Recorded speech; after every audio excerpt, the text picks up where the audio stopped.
What's up guys, Diga here from ProNDC. Welcome to another ESO build video. Today I want to show you the Magicka Sorcerer PVE non-heavy attack build for the Morrowind update. Morrowind started a little bit earlier on PC, so I decided to release as soon as possible the Magicka Sorcerer PVE build, and I decided to try to find a solution for a non-heavy attack build first, because as a lot of people of you might know, sustaining in Morrowind became much harder because of all the changes of champion points and passives for armor passives and all that stuff. It's harder to sustain, so I tried to find a way to be able to sustain with a light attack build and still do decent amount of damage. And to be honest, I did a little bit more DPS with this build compared to a heavy attack build. I also tried the heavy attack build of all cast. The damage is comparable. It's basically the same like with all cast build. I did around 34 to 35 point something K DPS, and the highest damage that I've done with my light attack build here was 36.3k. But it's PTS. Yeah, I'm on PTS here because my account got a copy on PTS, and I have all the Maelstrom sharpened weapons here that I need to show it to you. Anyway, enough of all the talking, let's get into stats first. I am a high elf. For me, the best option because we get 10% more maximum magicka, which can be seen here, 10% more max magicka, 4% more elemental damage, and 9% more recovery. I know the recovery is low, but still it's something, I guess. And you could also be Vampire Stage 2 and get 10% more Magicka and stamina recovery, which also helps with the sustain, but you don't need to be. I'm fine without Vampire, and yeah. High Elf, like I said, for me the best race because it has the best mix of damage and sustain. Dark Elf, I don't really recommend to go with Dark Elf, even though the damage is like slightly higher with a Dark Elf. Like, actually not, it's about the same from the testings that I've done. I don't really see a real difference, maybe in a trial environment. I recommend, however, if you struggle with sustain on this setup, to go with a Breton, because Breton also gives you 10% maximum magicka, and we have a lot of magic damage, which doesn't get boosted by the elemental damage of the Dark Elf and the High Elf. The elemental damage boosts, because like Crystal Fragments or Daedric Prey are, for example, magic damage abilities.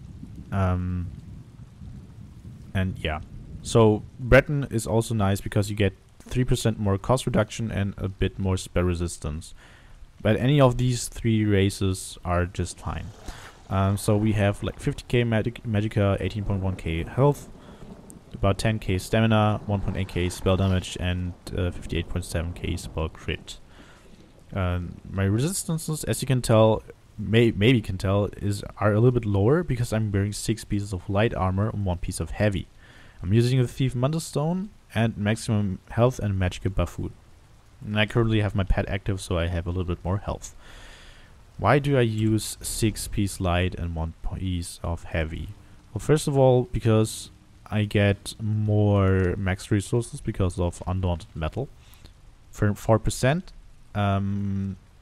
As opposed to like last patch where it was 6% because you were able to wear 5 light, 1 heavy, 1 medium and still be able to sustain. However, I do not recommend to go with 5-1-1 unless you play a heavy attack build, because there it is much easier to sustain.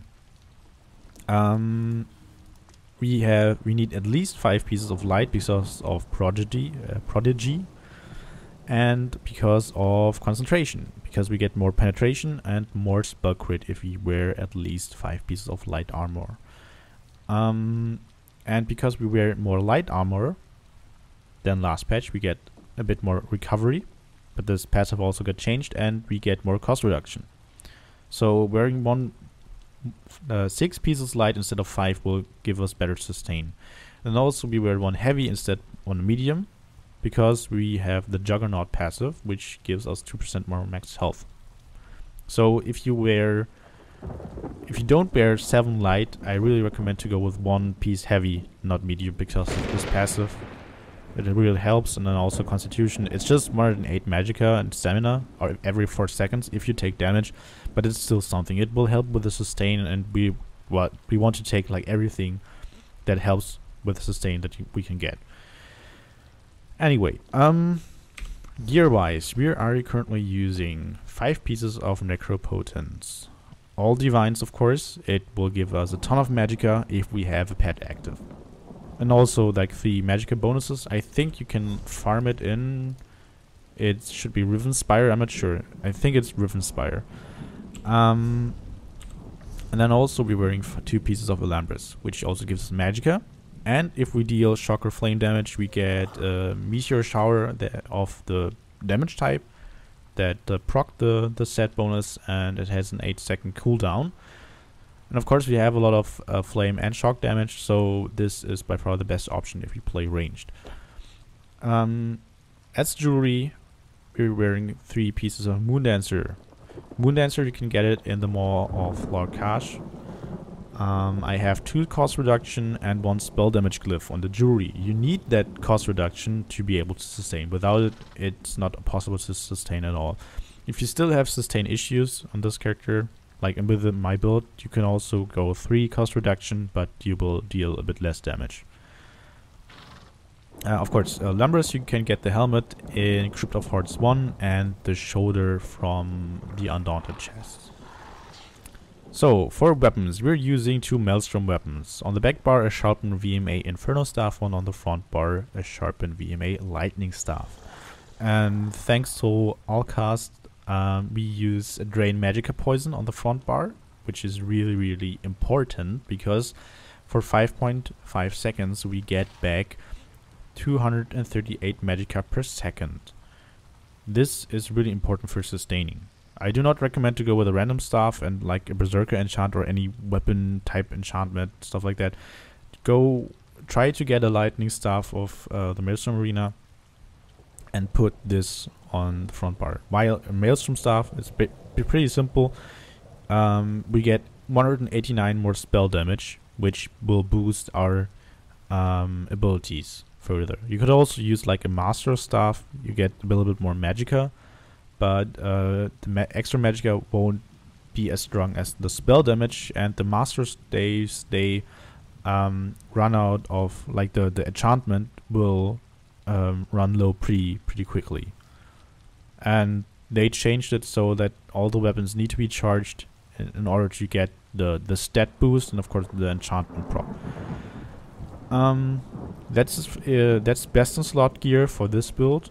However, if you don't have, for example, any Maelstrom weapons, you could do the following.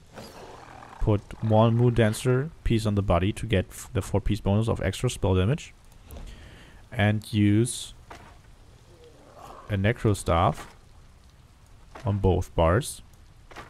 We have a Lightning Staff, still with the poison, and a Necro Staff on the back bar with a Berserker enchantment. The Berserker enchantment will give you for 5 seconds 348 more spell and weapon damage, which is really nice. And we can compensate the loss of the Maelstrom Staff with this setup. So the damage difference is practically non-existent, like that. So it's really good. If you, however, don't want to spend tons of gold on Necro Staves, because they're kind of expensive, like 200 to 300k for one staff, you could also, of course, run precise Maelstrom Staves if you have them. I'm not sure if Infused is also a good option. I haven't tested it yet, but I've tested precise, and the damage difference, if you make some changes with the champion points, is basically pretty small. And in trial, it's not that big anyway. So you could go with precise here, and of course 5 Necro. If you don't have Moondancer jewelry, if you don't have access to it, you could also go with Infallible Ether, which you can get in the Etherean Archive, for example, or Sanctum Ophidia and Helra, so in the Cracklorn trials. And if you also don't have access to that jewelry, you could also go with willpower if you, which you can get at the guild vendors. Actually, pretty cheap at the guild vendors. So that's for the gear. I will first show you the CP allocation for off balance and precise. Green tree, I currently have 12 into Warlord to reduce cost of break free, because like especially in the new trials and halls of fragmentation, there is a lot that can stun you, so I want to reduce the break free cost quite a bit. I have 75 into Arcanus to boost my recovery. Putting 25 points more into here will just give us 1% more recovery, so not very beneficial. Then we have 85 into Tenacity, 23 into Tumbling, and 15 to Shadow Ward. So this will help us to have a little bit better stamina sustain. And we need to block and roll dodge and break free more often than we had to in the last patches. So I had pretty good results with this CP allocation. And the red tree, currently I have 19 to quick recovery, 10 into bastion, 65 into hardy, 65 into elemental defender. You could also go with a 50-50 split and put more points into thick skin. And then I also have 51 into spell shield to boost my spell resistance. For off balance and precise staves, this is only for precise staves. Really important, note that I have 35 points into spell erosion, 23 into elfborn, should be a jump point, 45 into elemental expert, 30 into mastered arms, 2 into staff expert, and 75 into thaumaturge. Why is that important? We do have an exploiter passive. This gives us 10% more damage against targets that are set off balance. Really, really important. How do you set targets off balance? It's pretty simple. Light attack, enchantments, damage abilities, and all that stuff, they have a certain chance to concuss enemies. So a concussion will give the enemy minor vulnerability, so 8% more damage taken. And also, if you have DPS or healers in your group that run a Blockade of Storms, you can see it at the bottom. Blockade of Storms sets concussed enemies off balance. So just have Blockade of Storms down all the time, and the sorcerers deal enough lightning damage to have concussion up almost all the time. So off balance uptime will be pretty high. Then I also changed off balance this patch so it doesn't get consumed by like heavy attacks and doesn't get consumed by certain abilities and all that stuff. So you have a higher off balance uptime. So for a trial, if you have precise staves and you need an off balance setup, this is the CP distribution that I recommend. However, if you need off balance and you're running sharpened staves, this is the CP setup that I recommend, and I had better results with this. It's 10 points into spell erosion, 31 into elfborn, 48 into elemental expert, 2 into staff expert, 44 into mastered arms, and 75 points to thaumaturge. That's the CP setup that I personally run in trials. However, not all of you will run trials. So if you wear sharpened VMA staves or sharpened necropotent staves, you don't need off balance. The CP distribution that I currently recommend, for no off balance of course, is pretty simple. It's 56 into mastered arms, 56 here, 56 here. So basically 56 everywhere. 56 elfborn, 56 elemental expert, 56 mastered arms, 2 staff expert, and 40 into thaumaturge. This is only for sharpened staves, no off balance. For example, if you run solo, or if you run veteran maelstrom arena, for example, you should, and you don't use off balance there as well, you should use this CP setup. I did some testings, and Azure and DK, they already have their CP optimization tool uploaded for Morrowind. I did my testings and calculated the ratios, and this is the CP distribution that the tool recommended. And I had pretty good results with this setup. Remember, this is only for sharpened staves So like this. For sharpened, no off balance. So let's get into skills. The skill setup is basically pretty simple. That's if you've watched my previous gameplay videos from last patch from Homestead, it's the same skill setup. So our main spammable skill is Force Pulse, followed by Crystal Fragments. We use these every time they proc. So if they proc, use them. Crystal Fragments always has priority over Curse and Pet, but not over your dots. So you want to make sure your dots are down all the time. And if your frags are procced, use them first. Use them before the Pet, use them before the Curse. It's really important. Why is that? Well, you will get more single target damage because the fragment, even if it doesn't crit, it will do more damage than an empowered Pet. You will still, you will deal a bit less AoD damage, but more single target damage. And also, they cost less. So, 3k is the base cost.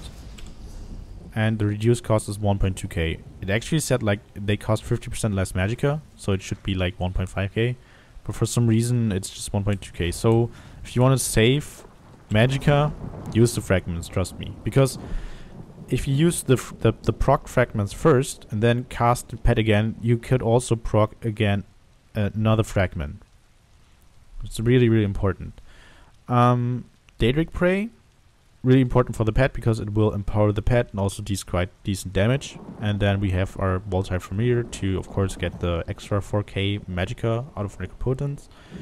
Then we have Inner Light here. Inner Light will give us Major Prophecy. But we actually don't need it. If you don't need a shield, we can run Bound Aegis on both bars. So we put Bound Aegis here, for example, and then also on the back bar, Bound Aegis. But usually I run a shield. So I will keep my Inner Light here. Inner Light also gives us 5% more maximum Magicka. And because of the major skill passive, Magicka Controller, we get 2% more maximum Magicka from Inner Light because it's a major skill ability. Same goes for Shooting Star, 3% more maximum Magicka, and it's really, really cheap for such a powerful ultimate. In a boss fight, I always recommend to go with Shooting Star instead of Destro ultimate, unless you need to hold back the ultimate for certain points of time. Like sometimes you won't need to burst some ads in certain boss fights, then you want to use Fiery Rage. If you don't need to, for example at Rakat and VMOL, you should use Shooting Star all the time. Because even it's 170 ultimate here, but you will at least hit one boss or one enemy, so it's 12 ultimate that you get back, so it's actually 158 ultimate. On the back bar we have Fiery Rage.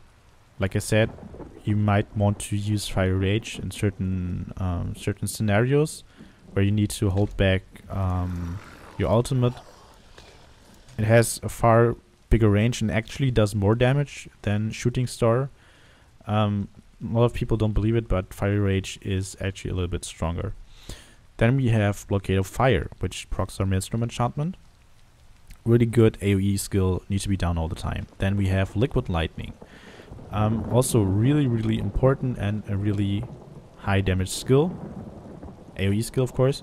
The Pet, Liquid Lightning, and Blockade are the 3 skills that deal the most amount of damage in our rotation. So it's really important to have them up all the time. Then we have our Execute hero, Mage's Wrath. Use it at 20% or lower. But also what's really important is in Execute, we still keep up our dots, the Pet with the Curse, and then just replace the spammable skill, the Force Pulse, with our Execute.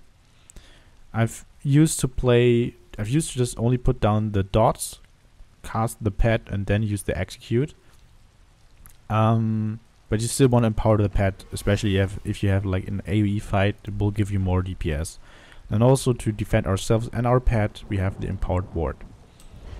That's pretty much it for the skills. I will just show you the rotation on what I mean by prioritizing certain skills. So What you always want to do is, of course, cast the pet first before the start of a boss fight until you have fragments proc. And what I do is I throw the meteor, throw the bar swap, and I always prioritize the frags if they proc.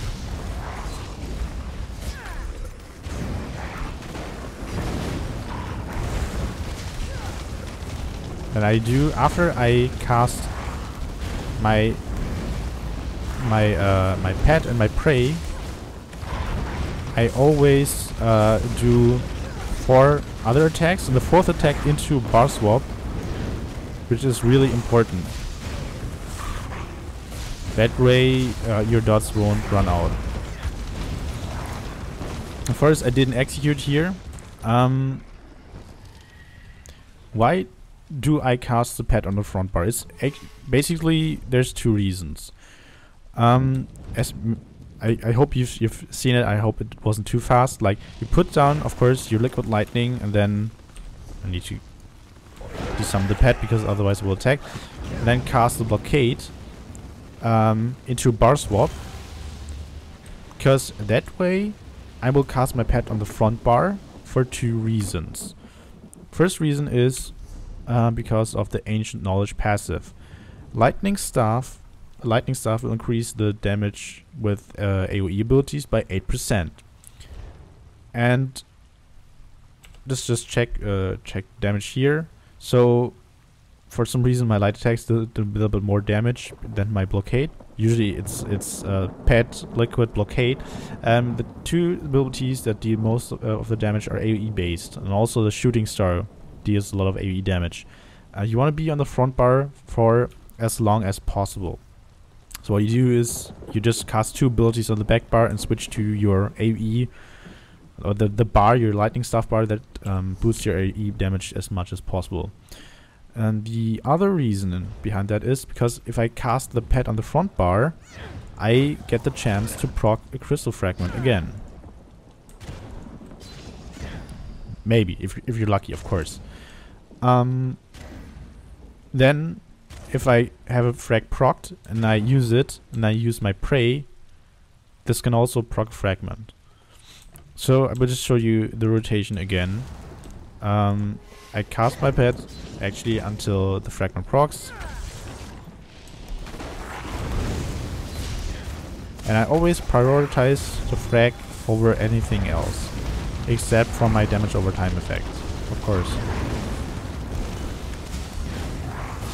Then I need 1, 2, 3, 4. I have a frag proc, so I use it first, then the pet, then again the frag because of proc, prey.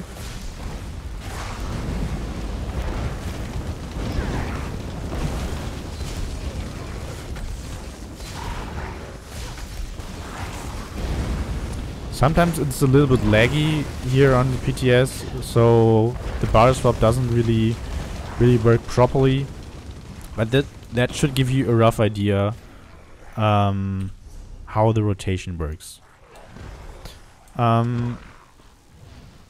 Basically, just let me use a potion. Now I will show you what I mean, like how the rotation should look like during execute.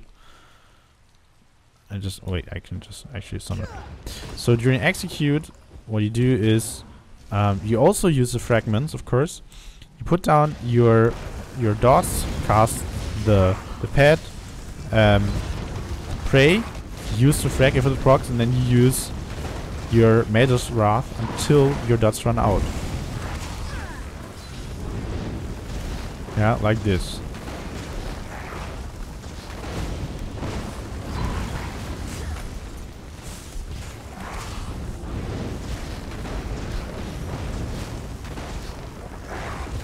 That's basically how the execute phase looks, like the execute rotation looks on this build. And I had the best results like this in the last patch. Damage was really nice. And that's basically about it. So guys, if you have any further questions regarding this build or regarding the Morrowind patch in general, feel free to ask it in the comment section down below. I will of course also release different Sorc builds. I will try to find a solution for a non-pet build. like Burning Spellweave isn't viable anymore on the Sorcerer. I still need to farm Scathing Mage. Maybe I will try to do some tests with Julianos. Maybe I need something else again. I'm not sure how I will be able to sustain. I also thought about maybe trying to drop the monster set and go with a Lich setup and try to go full spell damage on the glyphs and go with Scathing Mage. Might be an option. I'm not sure, to be honest. I will try some different stuff. Come up with a non-pet build and also with a heavy attack build. So if you don't want to miss that content, make sure to hit that sub button. And also if you like the video, make sure to hit the like button. So that's pretty much it for today. I hope to see you next time. So until then, bye bye.